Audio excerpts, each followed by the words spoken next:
lifestyle changes. And some guys, that's the move.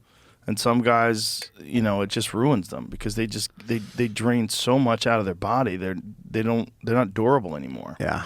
I've talked to like Nick Zick and Brian Butler, my manager. I'm like, well, maybe I'll come back on 145. And they're like, yeah. And I talked to Ian Larios, who does all my weight cuts. He's like, are you out of your fucking mind, dude? He's like, just because you're skinnier now doesn't mean you can drop a whole weight class and have no trouble making that weight. Were you thinking about it at one point in time of doing one more fight? Oh, man, I've thought about it many, many times. Did you think about it after Oliveira became the champ? Because when you beat Oliveira... He was not... Yeah, he... not really, because we were on such different trajectories. It's like...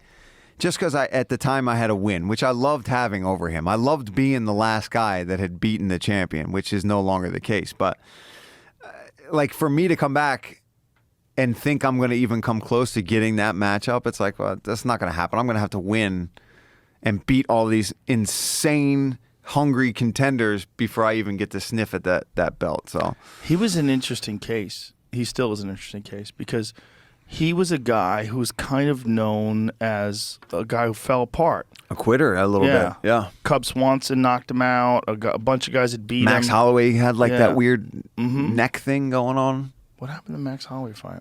Remember, he had like a weird stinger almost in his neck, I think. And he kind of just crumbled in the corner and like tapped out. I think it was a legit thing with his, his neck. Oh, yeah, I remember that. It was kind of scary. I forgot about that. Yeah, man. But then everybody was calling him a quitter, all this, and it's like... And he just turned a corner and then became the baddest motherfucker in the weight class. Yeah. And not just the baddest motherfucker in the weight class, but one of the best motherfuckers in the sport.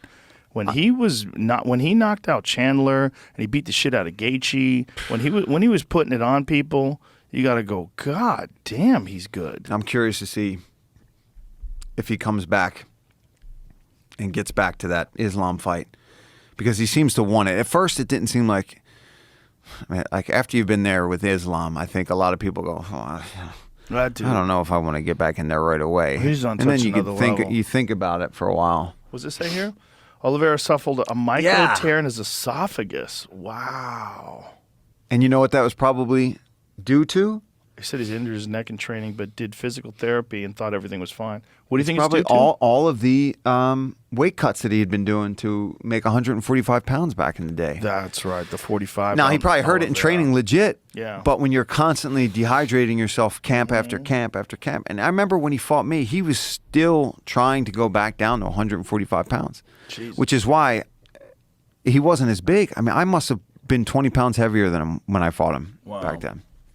And so then he made a conscious decision to stay at 55. He said, I'm gonna stay here, because they told him you have no choice. So like you're either gonna fight in this weight class or you're gonna keep missing and screwing yourself over. It's crazy because his power developed. Like when he hit Gaethje said no one ever hit him that hard before. He said he felt it in his teeth. And even back in the day when he was still Mr. Skinny Charles Oliveira, and he kicked me a few times, I remember being like, God damn. I thought I was going to buzzsaw through this guy on the feet, and he lands a few shots, and you could see where that strength was there. That, again, another one of those just wiry guys where you kind of underestimate their power, and then they hit you, and you're like, Jesus Christ. Long, lean.